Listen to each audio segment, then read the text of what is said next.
Listo. Pues cuando ustedes quieran, profesor, sí, le agradecería que nos haga la presentación del profesor Gabriel Ortiz. Sí. Todos lo conocemos, pero usted ha sido compañero, entonces, por favor. Claro que sí. Bueno, pues yo creo que entonces podemos dar inicio a la presentación.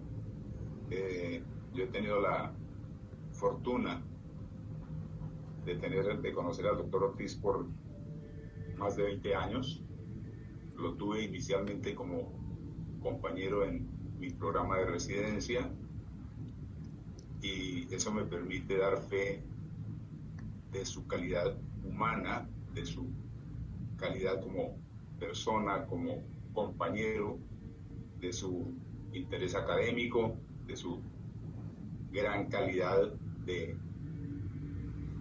ser humano y su disposición siempre para servir, su dedicación a la docencia,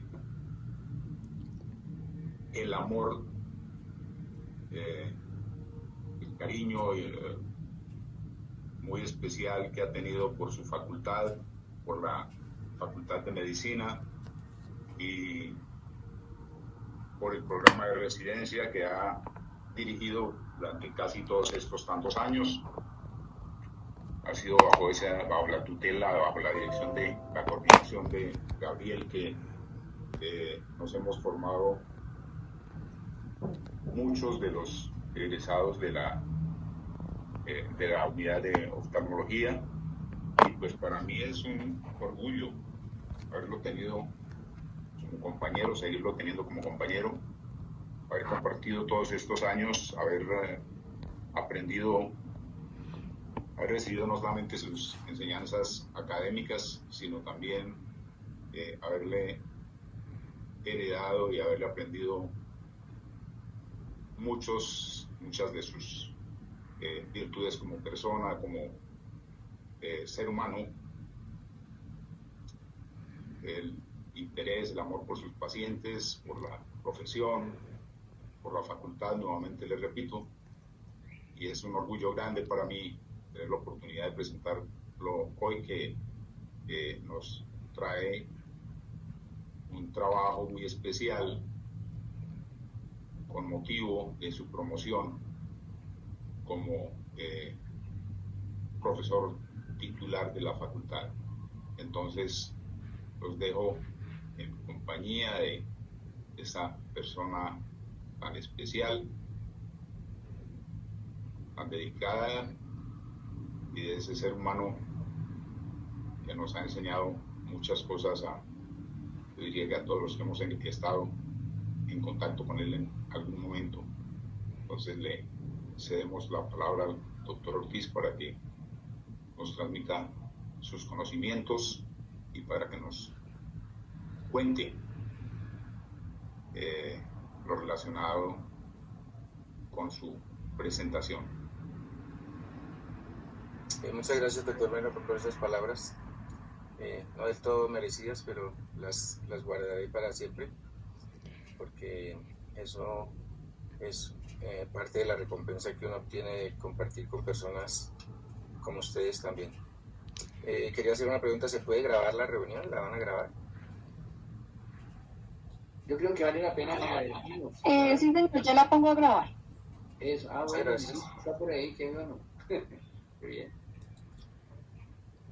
Bueno, muchas gracias. Entonces, muy bien que está por ahí. Primero que todo, pues quiero dar gracias a... Pues primero, muy buenas tardes. Buenas tardes.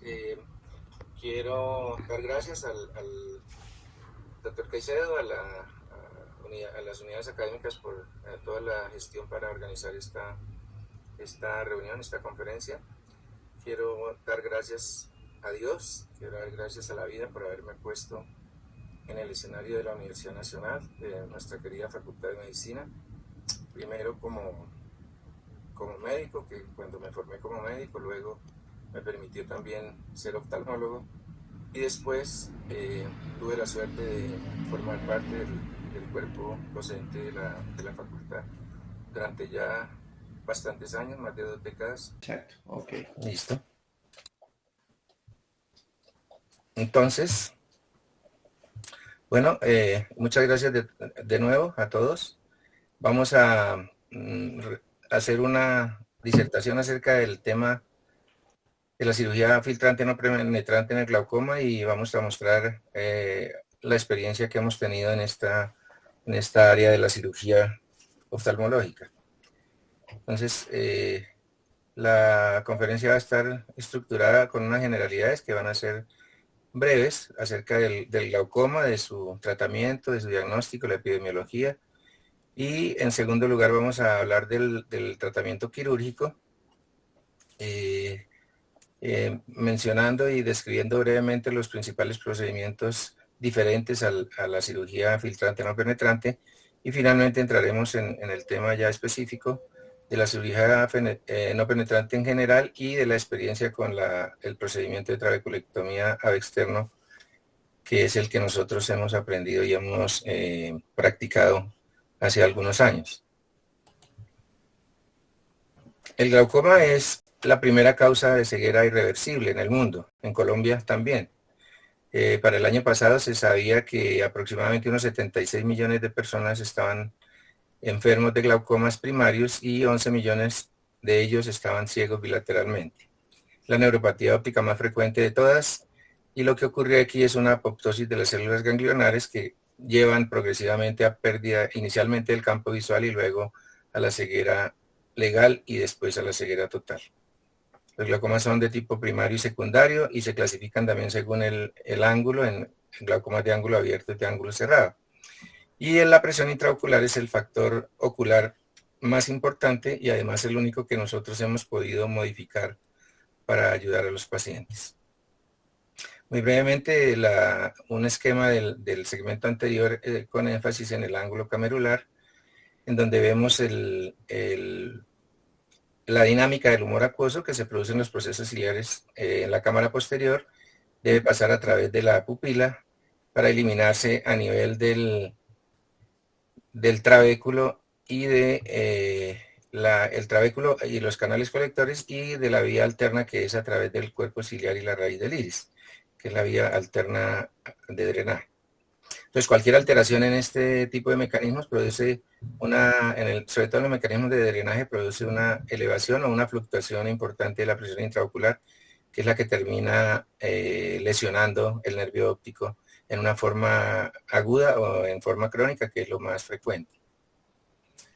La evaluación clínica pues comprende un examen completo que hace énfasis en el examen del segmento anterior, el ángulo camerular con la gonioscopia, que es el gold estándar, el estudio de la presión intraocular, que requiere pues tomas en la consulta y hacer algunas pruebas especiales como las curvas de presión y las pruebas de provocación, y el examen del nervio óptico, que es pues donde se ubica realmente los signos de la enfermedad, en donde evaluamos el tamaño del disco, el color, la relación del disco con la excavación, que es el signo más importante, el más específico, y algunos signos como la atrofia peripapilar.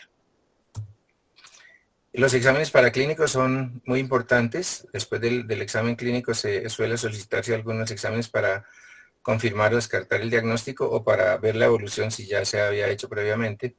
La prueba funcional más importante es la perimetría, que evalúa pues toda el área retiniana, la sensibilidad retiniana, y la expresa en números y en gráficos para poder ser interpretados por el oftalmólogo. La parte estructural se evalúa hoy específicamente con la tomografía óptica del nervio óptico y de la retina, que nosotros llamamos genéricamente OCT, y también existen ayudas como las imágenes del segmento anterior, como la ultrabiomicroscopía y la OCT de segmento anterior, y algunos otros exámenes que son complementarios como la paquimetría, que sirve para estimar el riesgo por el espesor de la córnea sobre todo, y recientemente la histéresis de la córnea, que es un examen que evalúa la plasticidad de la córnea y que se ha visto que tiene relación con el riesgo de desarrollar glaucoma o de que éste empeore en caso de que ya esté presente. Entonces, una vez que se hace el diagnóstico de glaucoma o en algunos pacientes con un riesgo elevado de desarrollarlo por el nivel de presión o por algunos otros factores de riesgo, tenemos como objetivo, cuando ya está establecido la enfermedad, detener, que es difícil, o lentificar el daño que produce todas las alteraciones funcionales, para que el paciente logre conservar su visión, una visión funcional por el resto de la vida. Y se ha visto que eso pues repercute en una forma muy importante en la calidad de vida, y este es el otro parámetro que generalmente se evalúa para el tratamiento de estos pacientes. Hay un precepto que es aceptado universalmente, y es que hasta hoy la única intervención efectiva que hemos logrado desarrollar para ayudar a los pacientes o a los ojitos con glaucoma es reducir la presión intraocular. Todos los tratamientos para el glaucoma hoy se dirigen a reducir o a evitar las fluctuaciones de la presión intraocular que producen el daño en el nervio óptico. Se han intentado otro tipo de terapias como la neuroprotección, como los cambios en la perfusión a nivel del nervio óptico, pero ninguno hasta hoy ha evidenciado una utilidad real en el tratamiento del glaucoma, ni en los casos agudos y en los casos crónicos tampoco. Se utilizan medicamentos múltiples, tenemos 4 grupos básicos de medicamentos para el tratamiento del glaucoma. Hoy la primera línea de tratamiento son los análogos de prostaglandina, los betabloqueadores, que durante varias décadas fueron la primera línea, ahora son la segunda, y también existen los inhibidores de la anhidrasa carbónica, los agonistas alfa-adrenérgicos, que complementan el tratamiento, se utilizan en general en forma secuencial, y han ganado aceptación las combinaciones fijas de 2 o 3 medicamentos, porque eso permite que el paciente se aplique con mayor rigurosidad su tratamiento, que cumpla mejor con él, porque aplicarse muchas gotas o muchas dosis en el día se ha visto que repercute en el cumplimiento del tratamiento. Hay algunas sustancias nuevas que todavía no tenemos en el país, están apenas en vías de aprobación, algunas de ellas por la FDA, como estos que están ahí mencionados, el latanoprostena y el tarsudil, que tienen otros mecanismos de acción, pero incluso para países fuertes económicamente, ellos cuestionan que el costo es todavía muy elevado para volverlos un tratamiento usual dentro de la práctica oftalmológica. Y se han intentado sistemas de liberación prolongada para que digamos, el tratamiento sea más estable, con insertos en la cámara anterior, en el espacio, en el saco conjuntival, en los puntos lagrimales, y otras estrategias para tratar de mejorar el cumplimiento de la liberación de la droga, que es la clave para que la enfermedad se estabilice. El láser tiene un lugar bastante preponderante en el tratamiento del glaucoma. Desde la simple iridotomía, que se utiliza en los glaucomas de ángulo cerrado, la iridoplastia, que es un complemento en cierto tipo de pacientes para los ángulos estrechos o cerrados, y las trabeculoplastias con láser, que pretenden reactivar el drenaje a través del trabéculo, y lo logran en buena medida. La clásica antigua era la trabeculoplastia con láser, que es la de los disparos pequeños, era muy más difícil de hacer y los resultados eran buenos, pero no se podía repetir, por ejemplo, y ha sido reemplazada por la trabeculoplastia selectiva, que son disparos más grandes, que producen menos lesión, y que se ha visto que pueden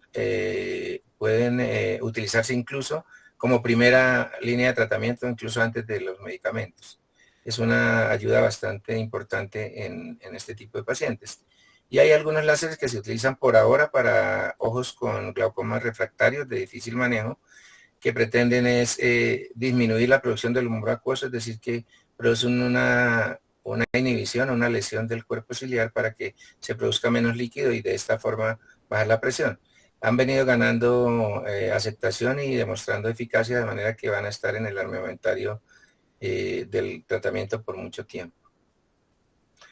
Pero a pesar de esta batería de medicamentos y de tratamientos con láser, se ha visto que un porcentaje muy alto de pacientes en algún momento de su vida, desde del desarrollo de su enfermedad, van a requerir un tratamiento quirúrgico.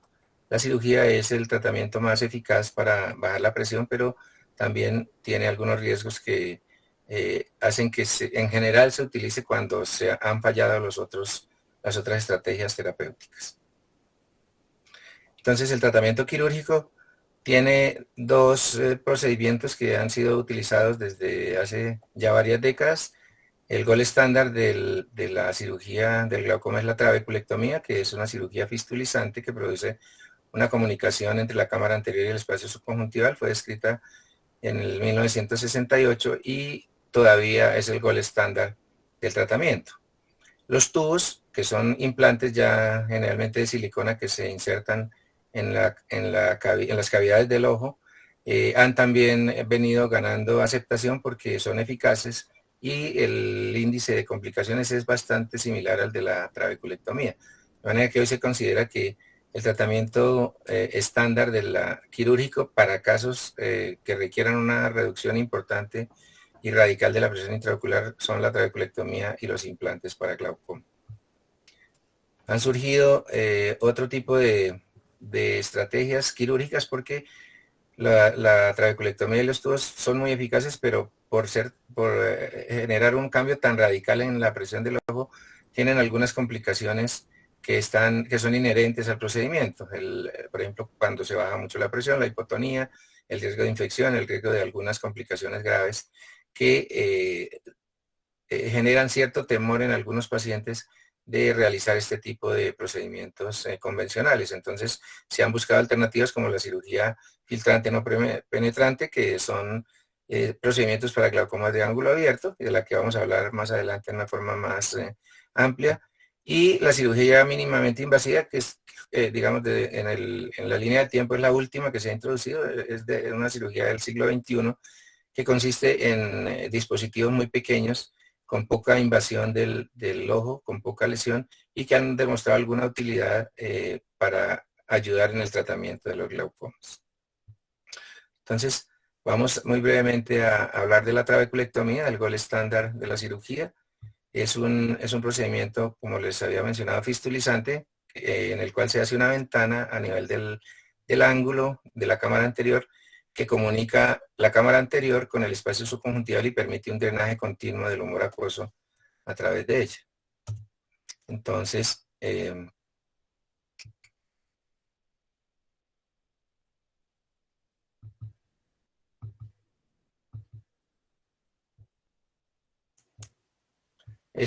aquí está muy brevemente escrito el procedimiento en este video. Es una incisión superior, generalmente en la conjuntiva, a nivel del limbo, pero también puede ser posterior. Se talla la tapa escleral superficial, más o menos de la mitad del espesor de la esclera. Se diseca allí, se ponen algunos antimetabolitos para disminuir la cicatrización. El más usado es la mitomicina. Y en la mayoría de los casos hay que hacer una iridectomía para evitar que el iris se impacte en el ostium de la cirugía.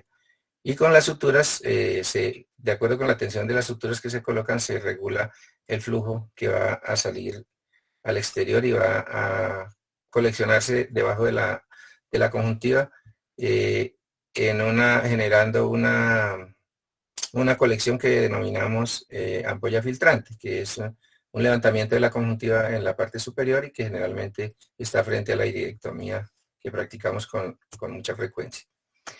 Y los implantes, que son el otro procedimiento que se utiliza para glaucomas severos o para reducir radicalmente la presión, consta de un dispositivo que tiene un cuerpo, un plato que se ancla a nivel escleral, más o menos a la altura del ecuador, y un tubo, generalmente de silicona, de 0.3 milímetros de luz interna, que se puede poner en la cámara anterior, en la cámara posterior, incluso en la cámara vitia en algunos pacientes. En este procedimiento la ampolla se forma más atrás, a nivel ecuatorial generalmente, y es una alternativa bastante buena para la trabeculectomía. Estos son los dos procedimientos estándar y los describimos para poderlos comparar con las cirugías que vamos a describir más en detalle enseguida. Se compararon los dos procedimientos, los dos estándares de la cirugía filtrante, la trabeculectomía y los TUS. Entonces son dos estudios que se llaman TBT y TBT primario.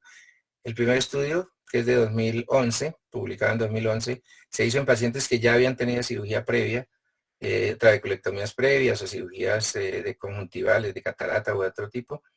Y aquí el índice de fallas fue un poquito mayor o fue mayor en la trabeculectomía que en los implantes. Entonces, para ojos que ya han sido intervenidos probablemente sea más conveniente poner un implante porque a largo plazo tiene una sobrevida más alta. Sin embargo, en los pacientes que no fallaron, en los que sobrevivieron, el nivel de presión en la trabeculectomía sigue siendo mejor que en los implantes. O sea que cuando se quiere una reducción drástica, verdaderamente drástica de la presión, el procedimiento por excelencia es la trabeculectomía. Y se hizo un segundo estudio publicado hace apenas 2 años, con 3 años de seguimiento en ojos que no habían sido previamente tocados como procedimiento primario, y aquí sí la trabeculectomía demostró una superioridad en ambos ítems, tanto en el número de fallas, que fue un poquito menor que los implantes, como en el nivel de presión, que siguió siendo muy similar al otro estudio en los 2 procedimientos. Entonces, la trabeculectomía es todavía el procedimiento con el cual se comparan todos los demás para considerar la eficacia y el beneficio que puede traer a los pacientes. Esta es la cirugía mínimamente invasiva, que tiene 2 estrategias. Una es colocar a través de la cámara anterior, es decir, a través de la córnea, con una incisión generalmente muy pequeña en la córnea, algunos implantes a nivel del trabéculo, en el ángulo, generalmente para comunicar la cámara anterior con el canal de Schlemm. Estos son los implantes más pequeños que se ponen en un ser humano, los microimplantes para glaucoma, y hay varios modelos de los cuales este CyPass fue retirado porque producía algún daño endotelial, entonces la casa lo retiró. Esa es una estrategia. Y la otra estrategia es generar una disrupción del trabéculo, generalmente resecar parte del trabéculo a través de la cámara anterior con algunos dispositivos especiales creados específicamente para ese propósito. También tienen algún grado de efectividad que contribuyen en pacientes seleccionados a reducir la presión. Aquí están más o menos resumidos los modelos de los implantes. Estos 4 van en la cámara anterior sin comunicación con el exterior, y este quinto, que es ya un modelo diferente, es un microtubo que comunica la cámara anterior con el espacio subconjuntival, como lo hace la trabeculectomía, pero con un flujo mucho más predecible, por lo cual se ha vuelto también una opción interesante a la trabeculectomía. El problema de todos estos dispositivos es el costo para nuestro medio, porque, por ejemplo, este iStent inject, que generalmente hay que implantar 2 para lograr una reducción adecuada de la presión intraocular, tienen un costo de unos 7 u 8 millones de pesos los 2 implantes, entonces eso hace un poco difícil que se implementen en nuestro medio. Incluso para medios más poderosos se consideran procedimientos de alto costo. La evidencia que ha mostrado es buena, es aceptable, no del nivel de la trabeculectomía, pero se ha visto que pueden reducir la presión intraocular a 2 años hasta en el 35%, que es más o menos lo que hacen 1 o 2 medicamentos de buena calidad, con buen seguimiento del paciente. Entonces, la diferencia acá es que estos procedimientos están indicados sobre todo en los glaucomas leves o en la hipertensión ocular no controlada, cuando todavía no hay un daño significativo. Y los que forman ampolla, es decir, el microtubo de silicona que comunica el espacio subconjuntival con la cámara anterior, le han cambiado un poquito el nombre porque es un mix que forma ampolla, es decir, ahora es un MIPS, y ese sí se acerca un poco a los niveles de presión que produce la trabeculectomía, pero pues tiene las complicaciones derivadas de la presencia de una ampolla filtrante que comparte con el procedimiento estándar. Es una buena opción que probablemente en el futuro se desarrolle en forma continua, porque pues la tecnología lo va permitiendo, y es probable que en el futuro sean una verdadera opción para los pacientes con glaucomas más complicados y más complejos. Y la cirugía filtrante no penetrante, que es la que nos ocupa, tiene un fundamento, y es que para tratar de evitar las complicaciones de las cirugías penetrantes, la estrategia es generalmente a nivel del canal de Schlemm, producir un adelgazamiento de la pared suficiente para que haya un flujo continuo del humor acuoso sin que haya una perforación ocular. Entonces eso evita pues complicaciones graves como la hipotonía, como las hemorragias supracoroideas y otro tipo de complicaciones que se derivan de un flujo demasiado alto, que es el que a veces ocurre en la cirugía convencional. El canal de Slem fue descrito en 1830 por el doctor Slem, Federico Frederick Slem, y más de 130 años después alguien intentó trabajar aquí a ese nivel, el doctor Krasnov en 1964, destechó el canal de Slem, le quitó la pared externa en una extensión de 120 grados. Él lo hacía con lupas porque no teníamos en ese tiempo microscopios quirúrgicos y fue el único que se animó a hacerlo, y prácticamente esa técnica no prosperó por la falta de un aumento adecuado y una iluminación adecuada para ubicar y trabajar sobre el canal de Slem. Luego en 1982 Fyodorov ya lo vuelve a intentar, no en una longitud tan grande, sino en una longitud corta, ya con microscopio, y logra algunos resultados buenos. Y un poco después se describe ya la trabeculectomía no penetrante, que es un procedimiento que se ha ido modificando y que sigue siendo hecho en la actualidad como esclerectomía profunda no penetrante. Sin embargo, los niveles de presión de la trabeculectomía no penetrante no eran muy buenos, y se implementó la postura, digamos, la colocación de implantes en el sitio de la cirugía para mantener el espacio y facilitar la absorción del humor acuoso, y con ese recurso se logró mejorar los resultados, y fue lo que realmente hizo que la esclerectomía no penetrante empezara a mostrar buenos resultados y a perdurar en el tiempo. Este tipo de implante el que se coloca ahí. Casi simultáneamente en Colombia, el doctor Eduardo Arenas Archila describió en 1991 el procedimiento denominado trabeculectomía ab externo, que persigue el mismo principio de adelgazar la pared, pero por una metodología un poquito diferente. Son procedimientos muy similares, pero con técnicas diferentes y creadas en forma independiente. Fueron paralelas, no fueron una derivada de la otra. Luego, ya a final del siglo XX, el doctor Stegman en Sudáfrica se ideó la viscocanalostomía y pocos años después la canaloplastia, que son procedimientos que pretenden restaurar la funcionalidad del canal de Slem mediante una dilatación importante. Inicialmente lo hizo con sustancia viscoelástica en la viscocanalostomía.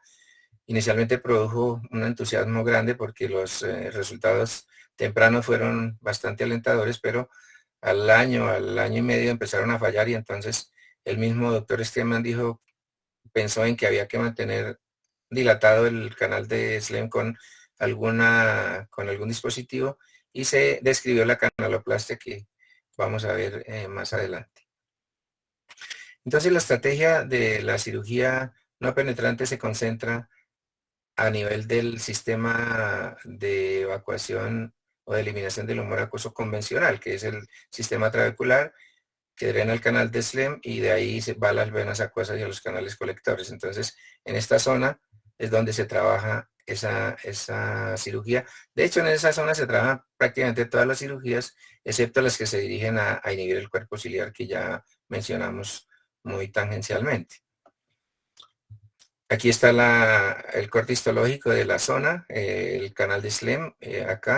Acá tenemos el iris, el ángulo de la cámara anterior, el espolón escleral, y esta es la malla trabecular.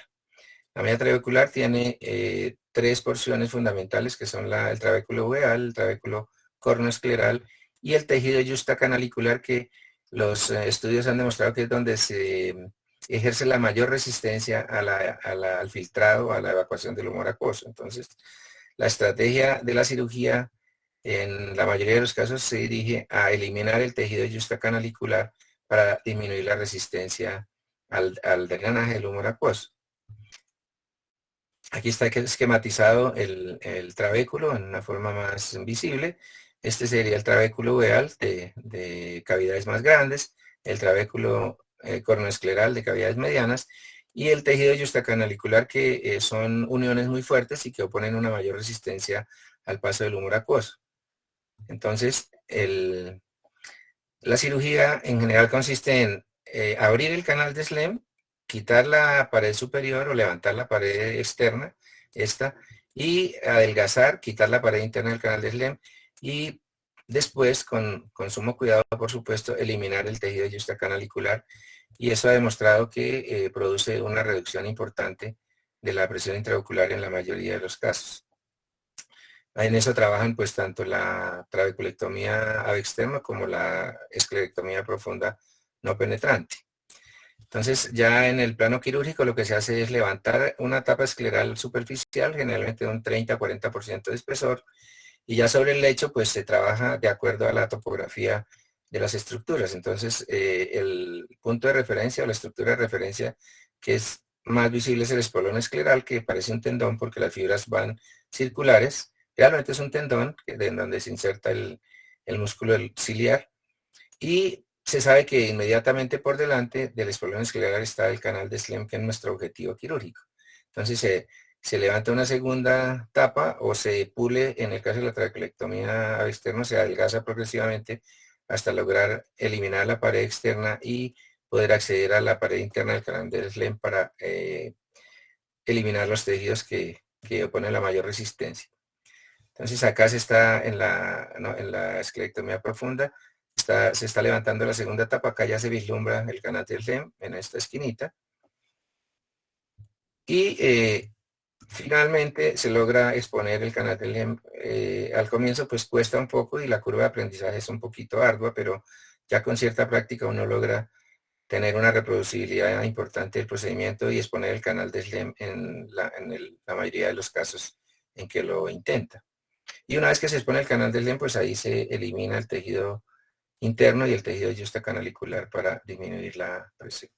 Entonces, las indicaciones de la cirugía filtrante no penetrante son los glaucomas de ángulo abierto.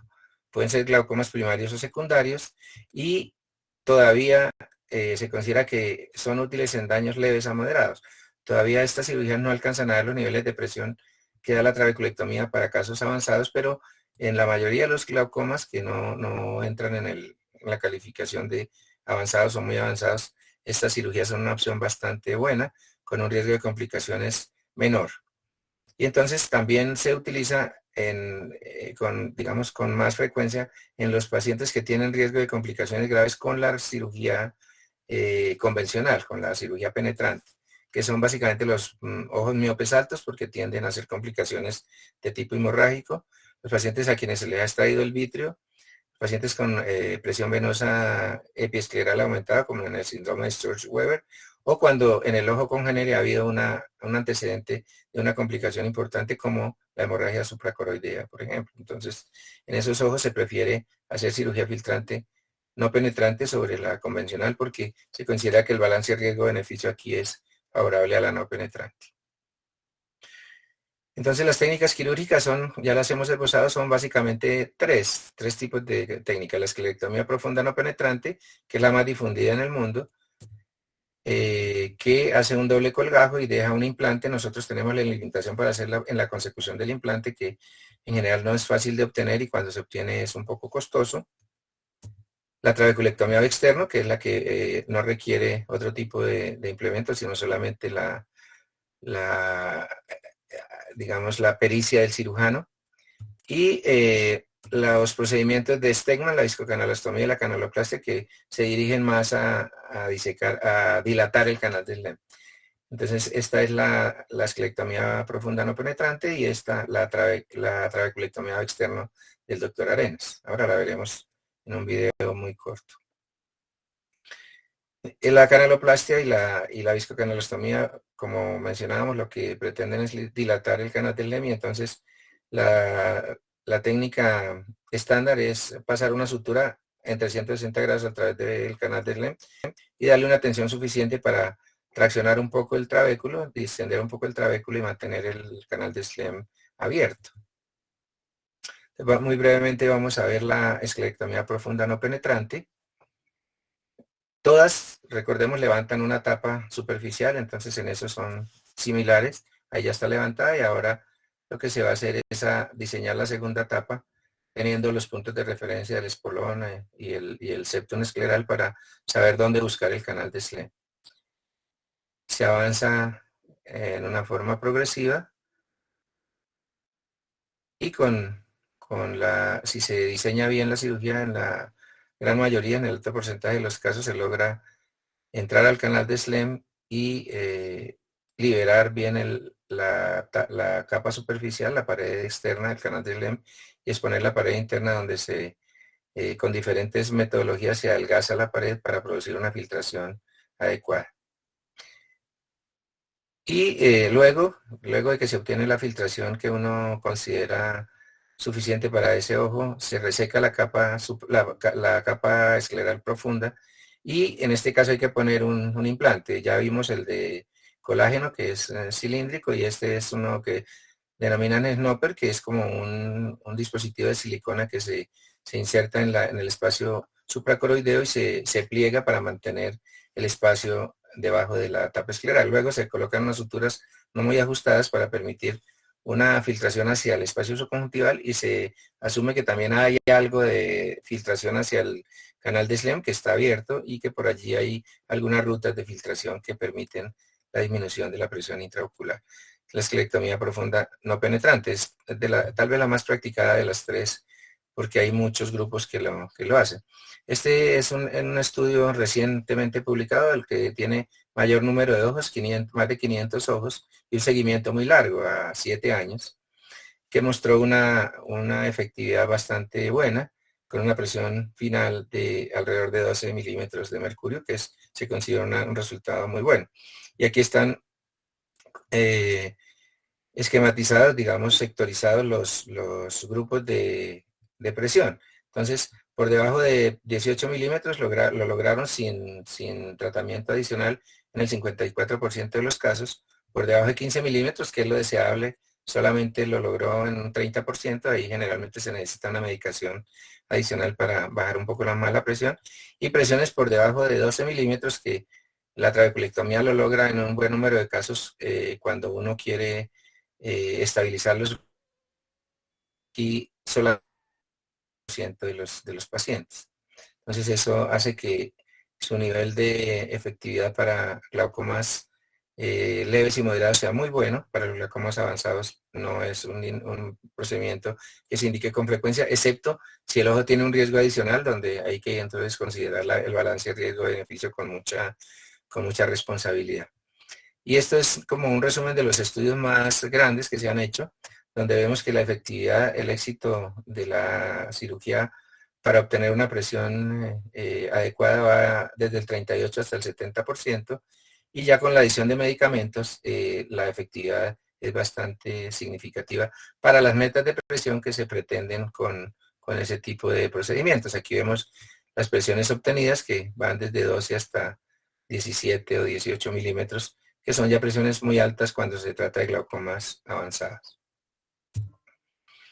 La viscocanalostomía del doctor Stegman, entonces él lo que hacía inicialmente era inyectar una sustancia viscoelástico de alto peso molecular para producir una dilatación importante del canal de SLEM en toda su circunferencia, pero como les mencionaba, se demostró que a largo plazo el efecto se agotaba en 1 o 2 años, y entonces esa fue reemplazada por la canaloplastia, también diseñada por el doctor Stegman, y después él introdujo el concepto de un expansor del canal para mejorar la reproducibilidad, que todavía no tiene estudios significativos.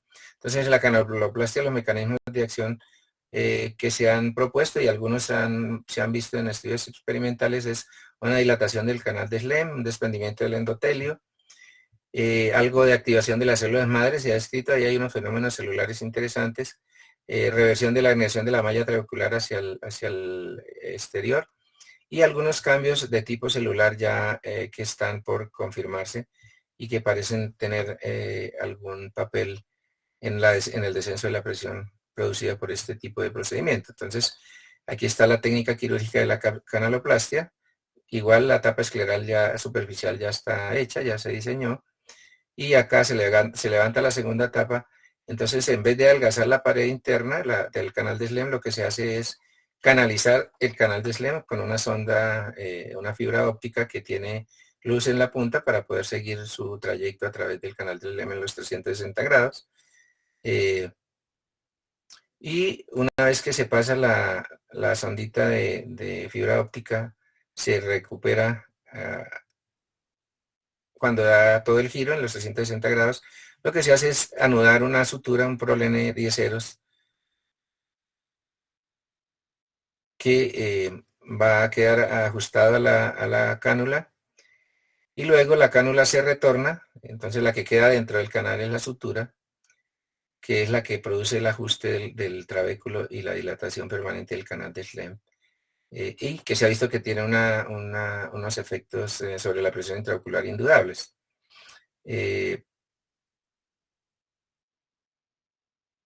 Ahí ya se está anudando la sutura, ya se le dio la vuelta, se le hace una tensión, que es la parte subjetiva del procedimiento. Entonces ya los cirujanos expertos saben qué tanto tienen que ajustar la sutura, y en manos de esos grupos pues los resultados han sido bastante buenos, reproducibles y de buena calidad.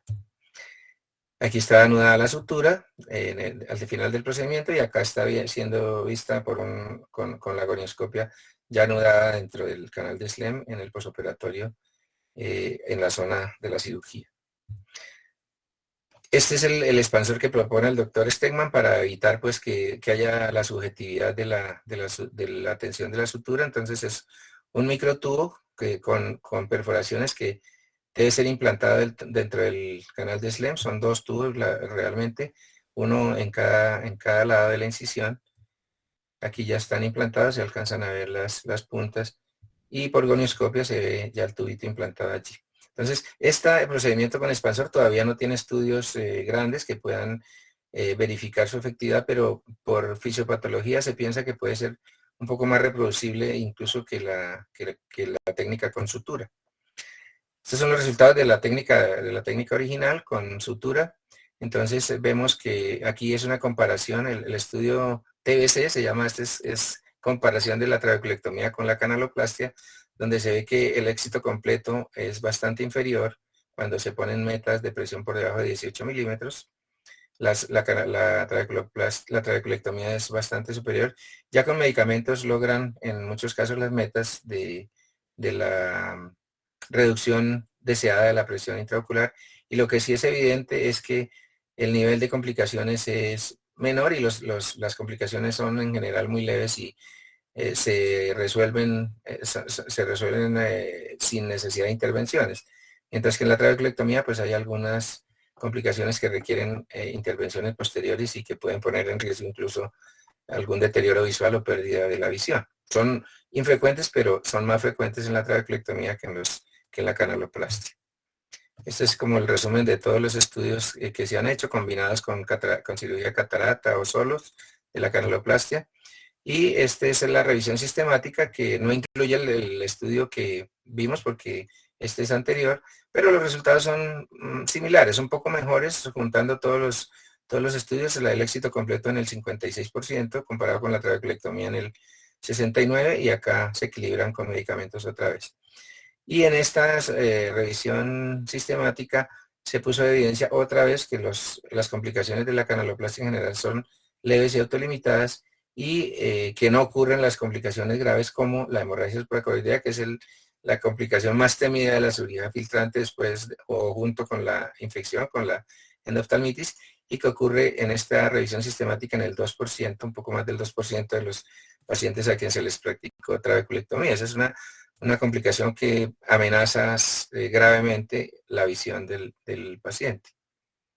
Entonces, este también es un procedimiento que se debe indicar en glaucomas no tan avanzados, que no requieran reducciones tan drásticas de la presión intraocular, y tiene la ventaja de que como no pretende formar ampolla, sino recanalizar o revitalizar el sistema de drenaje del canal de Schlemm, puede ser practicado en ojos que tienen conjuntivas cicatrizadas y en donde cualquier cirugía con ampolla filtrante, penetrante o no penetrante, no sería viable porque no va a haber forma de que forme ampolla.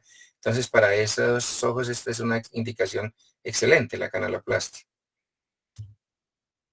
Y ya entrando en el procedimiento nuestro, entonces el procedimiento de trabeculectomía de externo que describió el doctor Arenas en el 91, levanta igual la tapa escleral superficial, pero en vez de levantar una segunda tapa, él en el procedimiento original utilizaba una fresa de alta velocidad para adelgazar la pared del canal de Schlemm hasta obtener una filtración suficiente.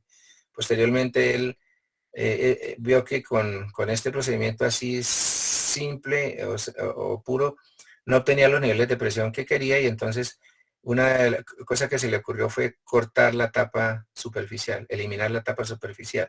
Y con eso los resultados mejoraron significativamente. Incluso él, con los resultados de su segundo estudio, ganó un premio nacional de medicina hace ya algunos años, premio de la Academia Nacional de Medicina. Él ha modificado su procedimiento, sobre todo la ubicación del colgajo y la forma en que retira el tejido yustacanalicular, y esta es la técnica actual que él practica, que fue la que nosotros le vimos y la que nos enseñó. Entonces él hace una incisión posterior de la conjuntiva, a diferencia de la mayoría que hacemos una incisión a nivel del limbo. Él ya con su experiencia pues maneja su conjuntiva con mucha destreza. Este tiene la dificultad de que la conjuntiva hay que plegarla hacia adelante y le tapa a uno, le oculta un poco la cámara anterior, que uno quiere estarla viendo frecuentemente. Él inyecta un poco de anestésico en general en la esclera, en esa zona, que no lo hacemos nosotros. Y luego, la diferencia grande es que él ahora hace un colgajo que no es perpendicular, sino paralelo al limbo. Entonces, diseca un colgajo en la zona, por supuesto, donde está el canal del LEM, y diseca de una vez en una forma profunda con una cuchilla fuerte. Él quiere hacer de una vez un colgajo que exponga el canal de SLEM y lo consigue. En la mayoría de los casos ahí estamos viendo que está exponiendo el canal de SLEM.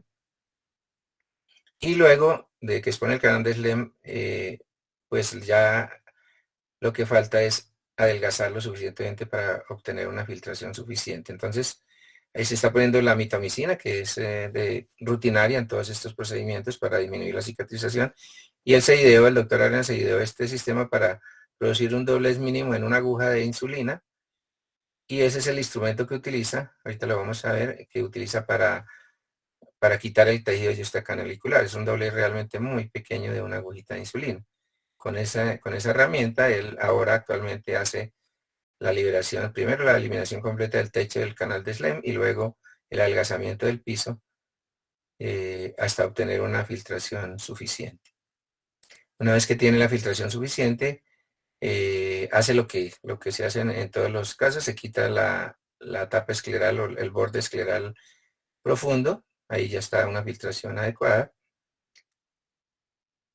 Entonces él recorta el borde de lo que queda, digamos, de la pared externa del canal de SLEM, pero además reseca, como habíamos mencionado, la tapa superficial. Esa es la gran diferencia con la esclerectomía profunda no penetrante, que ella conserva la tapa y pone un implante para mantener el espacio, mientras que acá, como aquí no tenemos los implantes, entonces al doctor Arenas se le ocurrió resecar la tapa para que el espacio quede libre y pueda haber una filtración adecuada en esa zona. Ella simplemente está terminando el cierre. Nosotros le aprendimos el procedimiento, pero le hicimos algunas modificaciones, básicamente pensando en que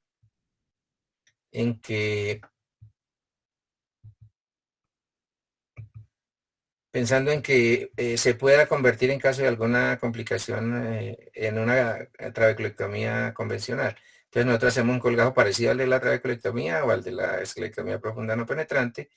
Hacemos la disección de la primera tapa escleral, el primer colgajo escleral hasta la córnea, como lo hace Es decir que hasta aquí el procedimiento se parece más a la esclerectomía profunda no penetrante que a la trabeculectomía externa del doctor Arenas. Se está poniendo la mitomicina, que es como les decía, de rutina en este tipo de procedimientos. Y luego tallamos un colgajo un poco más pequeño que en la no penetrante para exponer el canal de SLEM y producir la liberación del tejido que necesitamos eliminar. Entonces ahí estamos tallando hasta que encontramos el canal de SLEM.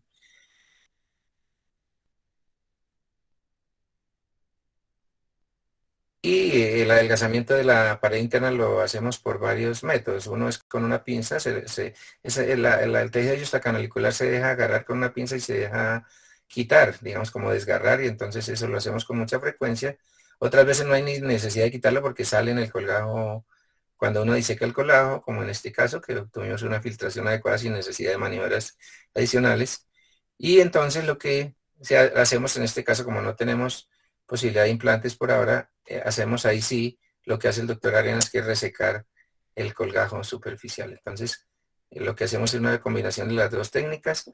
Le conservamos la resección de la tapa superficial de la técnica del doctor Arenas y lo demás se parece a la esclerectomía profunda no penetrante, es decir, que es una combinación de dos procedimientos, sobre todo motivados por el hecho de que no tenemos los implantes para colocar y que esta estrategia funciona bastante bien. Ahora vamos a ver los resultados.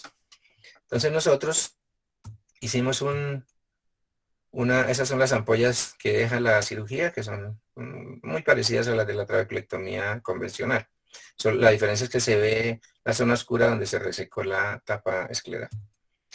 Entonces nosotros reunimos los pacientes que logramos operar en la clínica de ojos en Bogotá, pacientes con glaucoma primario de ángulo abierto, en que habían sido llevados a cirugía de trabeculectomía AB externo modificada. Las variables que estudiamos fueron la presión preoperatoria y por supuesto en los meses de seguimiento, a los 1, 3, 6 meses y al final del seguimiento, la necesidad o no de la goniopunción con láser, que es una ayuda que se utiliza en este tipo de procedimientos cuando no están funcionando bien, la cantidad de medicamentos pre y posoperatorios y la presencia de complicaciones.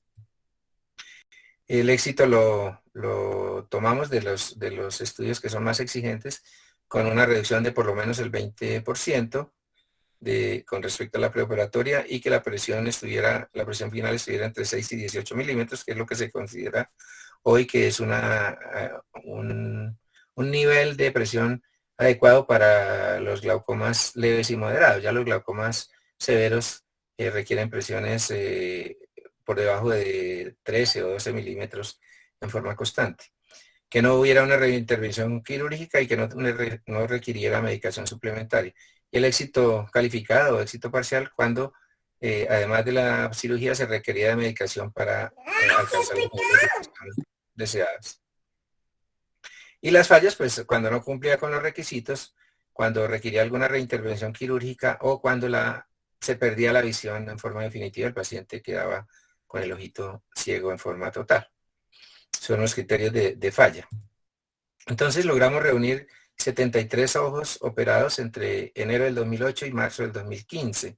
Excluimos de estos 20 ojos porque no logramos el seguimiento pretendido o establecido, y 5 ojos que durante el procedimiento tuvieron algún tipo de complicación y que tuvieron que modificar el procedimiento, entonces no cumplían con los requisitos de la cirugía pura, entonces también fueron sacados. Entonces nos quedó finalmente una muestra de 48 ojos de 38 pacientes, un poco más mujeres que hombres, y la mayoría eran blancos o mestizos, solamente 2 afrodescendientes.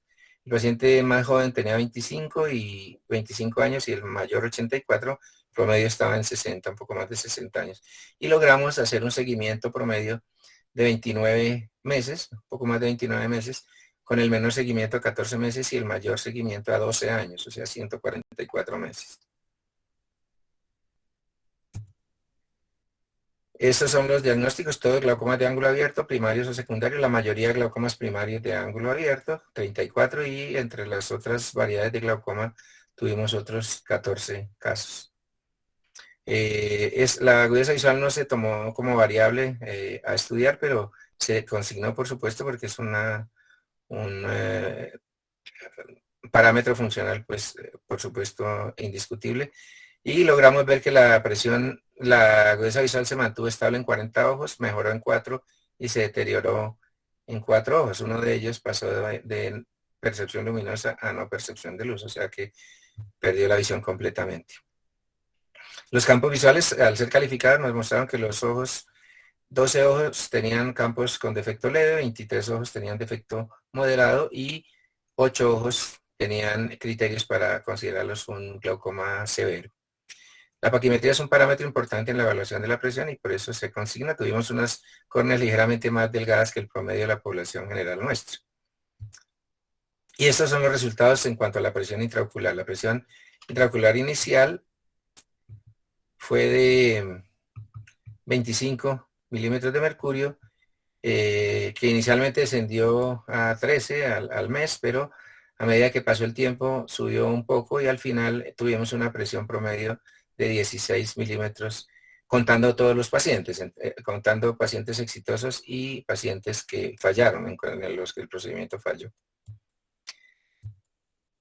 Estos son los rangos de presión que evaluamos. Entonces, no tuvimos presiones menores de 6, o sea, hipotonías no tuvimos presiones entre 6 y 9, que son las presiones deseables para los glaucomas muy avanzados, pero sí tuvimos la mitad de los pacientes con presiones entre 10 y 15, que son presiones bastante buenas para la mayoría de los glaucomas, y entre 16 y 17, un 21% de los pacientes. 13 pacientes no cumplieron los criterios y se consideraron fallas del procedimiento. Aquí está resumido: 37.5 éxito total, 35.4 éxito calificado, es decir, con medicamentos, y 27% de los procedimientos fracasaron al final del seguimiento. Tuvimos que hacer goniopunción láser en el 29% de los pacientes, en 14 ojos, que está más o menos dentro del promedio de los estudios publicados. Algunos han hecho hasta la mitad o un poco más de goniopunción.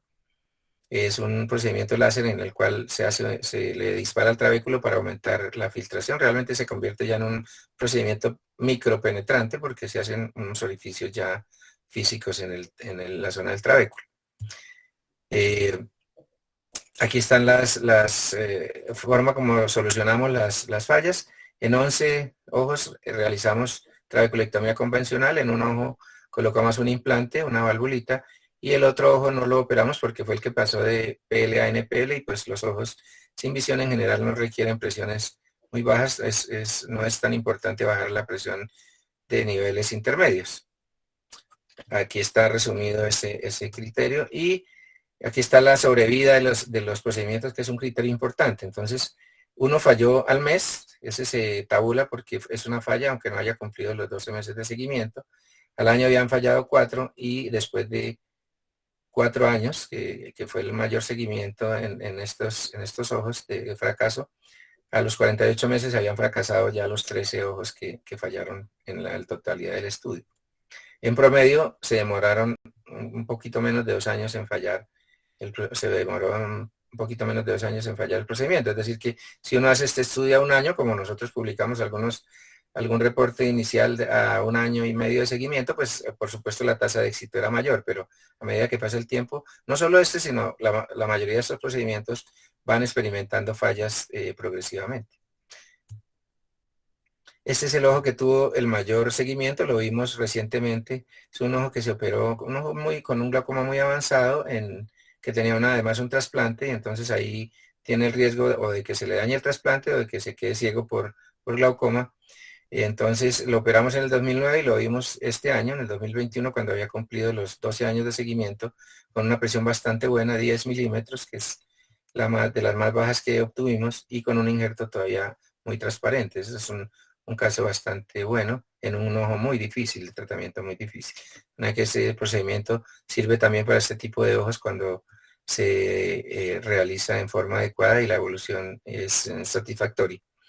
Aquí, para mostrar la diferencia, por supuesto, entre los éxitos y los fracasos, pues por supuesto los fracasos tienen un nivel de presión más alto, pero lo que queremos mostrar es el promedio de los éxitos de los pacientes que todavía tenían el procedimiento funcional después de los 29 meses, que fue de 13.8 milímetros, que está muy cercano a los trabajos descritos con los otros 2 procedimientos, con la canaloplastia y con la esclerectomía profunda no penetrante. Es decir, que en ese sentido el resultado es bastante similar a los trabajos publicados. Al final, pues, requirieron menos medicamentos, tanto en el grupo total como en el grupo de éxitos. Los exitosos en promedio tenían un medicamento por ojo, con una significancia bastante fuerte. Y estas fueron las únicas complicaciones que tuvimos: desprendimientos coroideos que se resolvieron espontáneamente, el desarrollo de catarata en 3 ojos, que ocurre casi en cualquier procedimiento, y algunos escapes de la ampolla filtrante que usualmente se resuelven sin ningún tipo de intervención, como sucedió en este caso. Es decir, que en cuanto a las complicaciones fueron muy pocas y muy leves, de manera que se considera un procedimiento bastante seguro para resolver la mayoría de los ojos. Aquí está como el resumen de todo lo que hemos dicho: un 73% de éxito a casi 3 años y un 27% de fracasos o de fallas del procedimiento. Entonces, en conclusión, en nuestras manos, la trabeculectomía ab externo modificada es un procedimiento efectivo para retratar algunos tipos de glaucomas bien seleccionados. Conserva el efecto en el tiempo en muchos ojos, tiene un muy bajo riesgo, un perfil de seguridad muy alto con un riesgo de complicaciones bastante bajo. Está, pues, digamos, la indicación sería los glaucomas con daño leve o moderado que no requieran unas presiones muy bajas, y los ojos de alto riesgo que ya habíamos mencionado, en los cuales la cirugía filtrante convencional puede ser ofrecer un riesgo importante. Y la observación que ya hemos hecho es que es el único procedimiento de los tres que no requiere insumos adicionales, es decir, solamente requiere un cirujano bien entrenado que aprenda bien la técnica y que la ejecute adecuadamente, y con eso puede ayudar a muchos pacientes a evitar la ceguera y muchas complicaciones. Ese es el resultado final de nuestro trabajo. Estamos por publicarlo.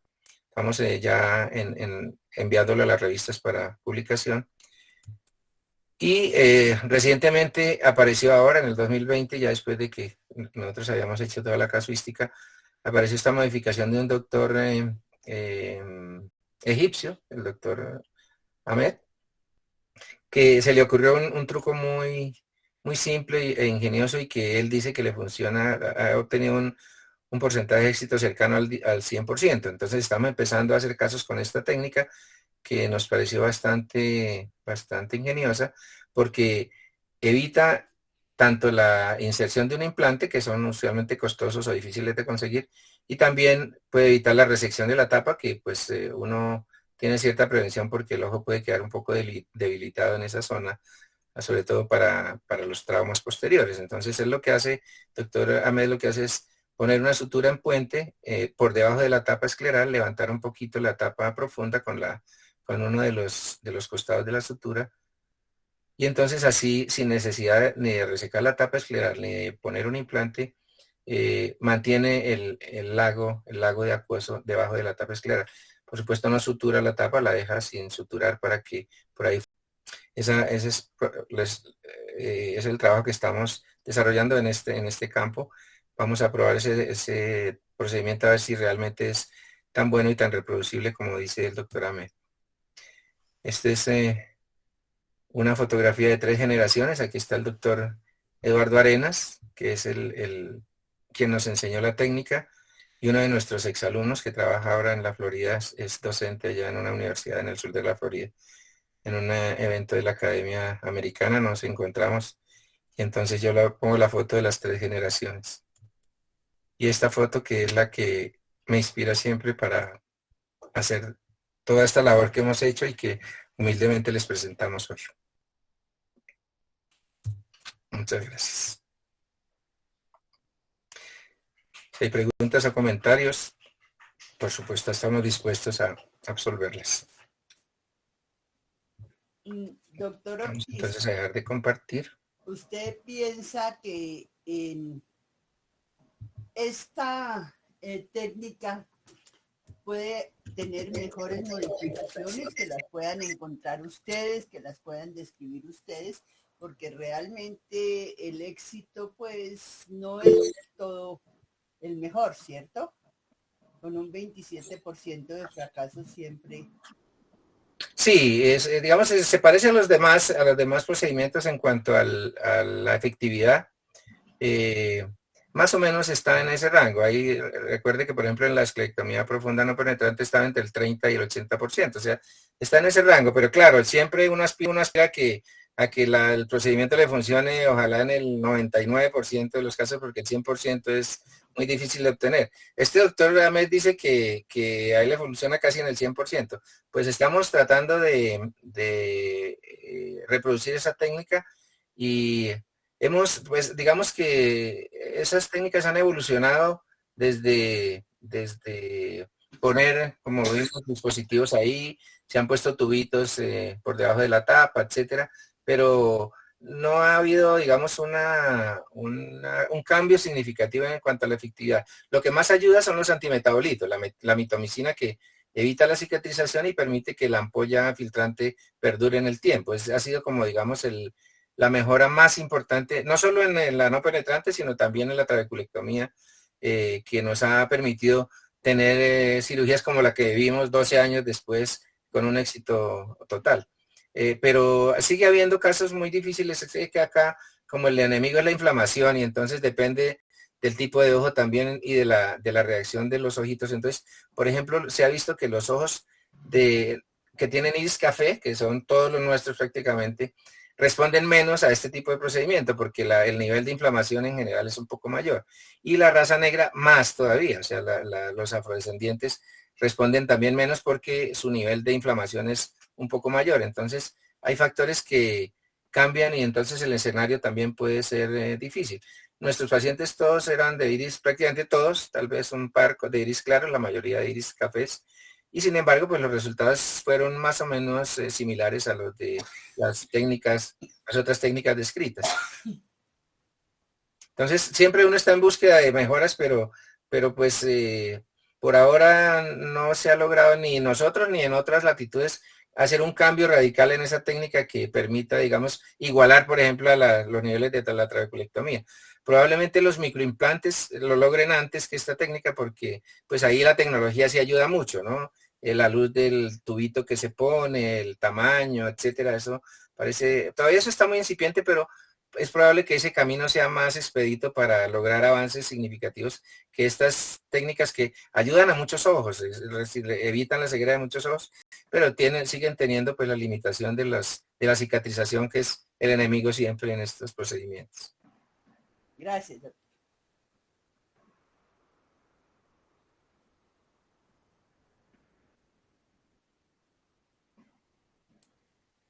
Creo que nadie más le quiere hablar.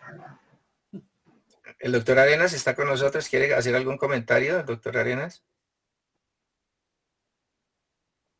¿Doctor Arenas? No. Bueno. El doctor Crisanto, comentarios.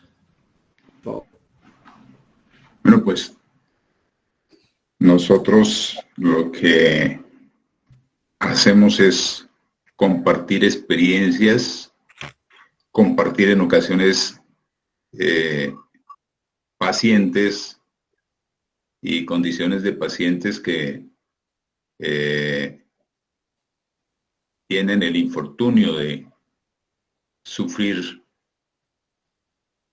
este tipo de patología que es de manejo supremamente complejo, sobre todo cuando no se logra un control adecuado solamente con medicamentos. Desde el mismo momento en que el paciente se vuelve quirúrgico porque la respuesta a los medicamentos no ha sido la adecuada, pues ese paciente va a tener que trajinar un camino que va a ser bastante difícil. Y en ocasiones algunos de esos pacientes terminamos compartiéndolos porque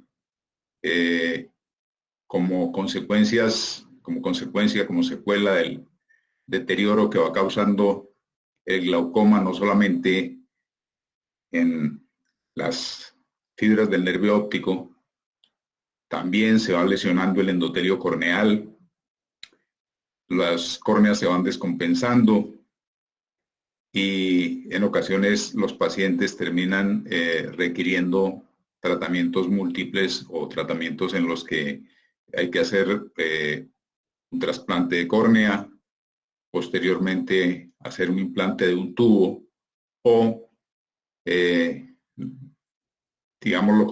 seguramente lo contrario, en algunos procesos en los que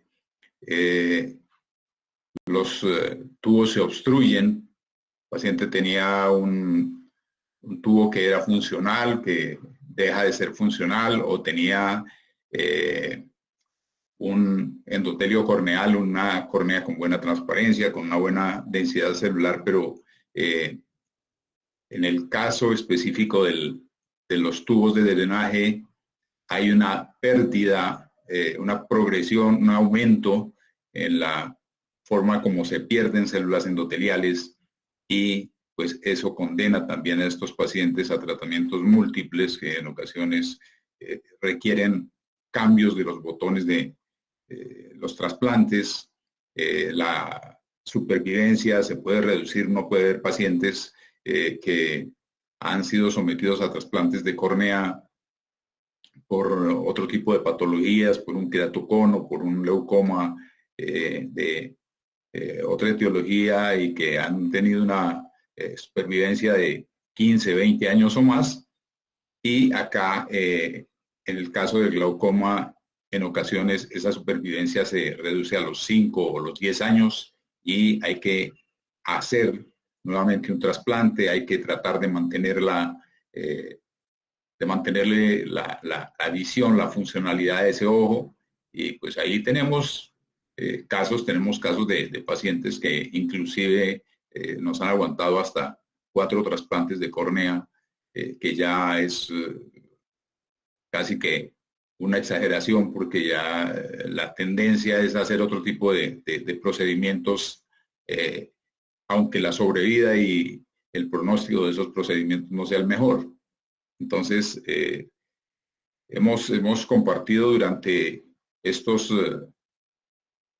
2 décadas, pues mucho de lo que es la patología de pronto patología mixta o pacientes que por el contrario han tenido traumas que han comprometido la transparencia de sus córneas y que han obligado a hacer trasplantes corneales posteriormente por el mismo efecto del trauma, hacen trabeculitis o hacen procesos inflamatorios que comprometen el sistema de drenaje del acuoso. Entonces se les hace el trasplante de córnea y posteriormente aparece el paciente con el glaucoma y termina en manos del glaucomatólogo para que o le coloque el implante o le haga la cirugía filtrante.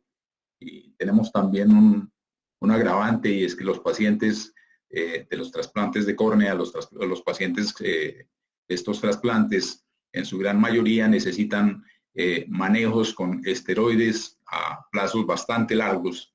Y los esteroides, algunos de esos pacientes son sensibles a los esteroides y los esteroides también contribuyen a aumentar la presión y eso implica, pues lógicamente, o cirugías filtrantes u otro tipo de cirugía para tratar de reducir y de regular esa presión intraocular. De modo que hemos compartido prácticamente de consultorio a consultorio, hemos compartido en estos años un buen número de pacientes y hemos tratado de hacer lo mejor que hemos podido por ellos. He sido pues testigo de el éxito y de los logros de una buena cantidad de pacientes. También he tenido que sufrir la frustración de ver cómo en otros pacientes ha sido imposible, aún colocando en ocasiones 2 implantes o pacientes que tenían cirugías implantes previas y han tenido, además de eso, tubos de drenaje. Después de lograr agudezas visuales aceptablemente buenas con un trasplante corneal, vemos que la presión intraocular no cede en una forma adecuada, no se logran niveles que estén dentro de lo fisiológico, dentro de lo racional, y terminan también deteriorándose y termina uno viendo que pues hay pacientes que terminan indiscutiblemente en la ceguera. De modo que hemos compartido durante estos años lo bueno, lo malo y lo feo. Nos han pasado muchas cosas, hemos visto muchas cosas, muchos de estos pacientes, algunos exitosos, otros nos han dejado la frustración de no poderles ofrecer algo mejor. Es una situación compleja, pero creo que este tipo de procedimientos pues, son de una gran utilidad y yo sí creo que a pesar de los fracasos, pues hay una buena cantidad de éxitos y hay una buena cantidad de ojos en los que se ha logrado salvar agudezas visuales funcionales. Pues sí, en el fondo los cirujanos estamos tendientes a desaparecer algún día con la ingeniería genética, ¿no? Llegará el momento en que ciertos tipos de procedimientos, tanto de ustedes como de nosotros y todo eso, tendrán que desaparecer y tendrá que ser manejado a nivel molecular, supongo, ¿no?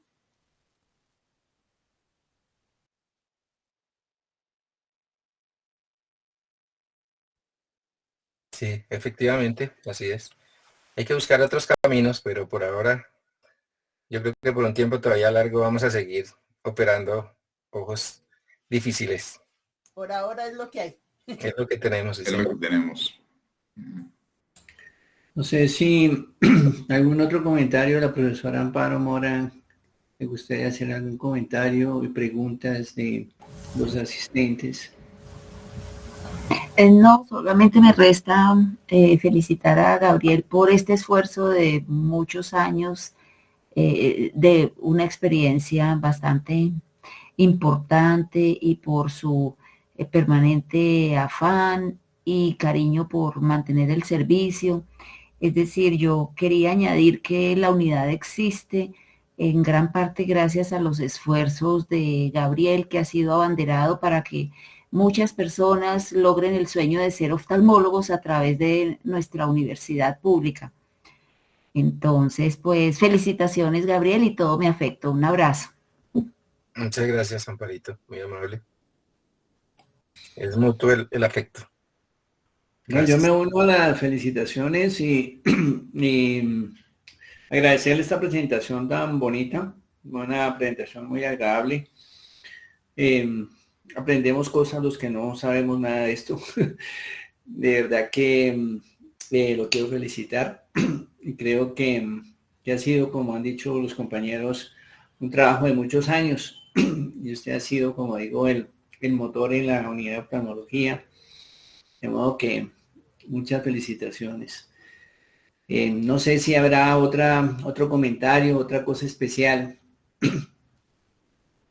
de alguien.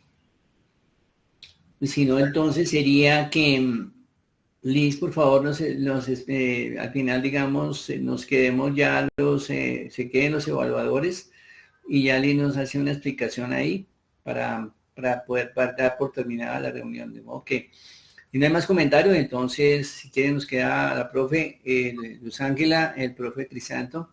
Lo demás, nos vamos. Muchísimas gracias. Muy amable por sus palabras también, doctor Caicedo, y a todos por el apoyo, no hoy, sino a través de la vida. Todo este grupo que es maravilloso y sin el cual, pues, por supuesto, no estaríamos todavía formando oftalmólogos por las circunstancias que son bien conocidas. Entonces, un abrazo para todos y pues me siento muy orgulloso de pertenecer a este grupo y de poder tener un escaloncito más en el sueño de permanecer haciendo algún tipo de actividad para el bien de la sociedad y para el bien de nuestros pacientes y de nuestros médicos y especialistas. Muchas gracias.